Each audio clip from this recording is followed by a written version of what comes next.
Hey, what's up y'all? My name is Chris and I'm with AWT. Today we're just going to show you a short video of Randy, who is one of our technicians. He's going to install a winch on a brand new 2021 Jeep Wrangler JL.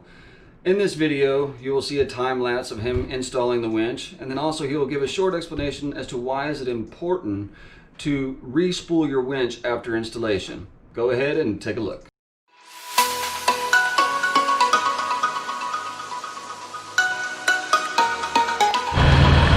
And there she is in all her glory. Now be sure anytime you install a winch that is already pre-spooled that you unspool and re-spool the winch back up with a load on it.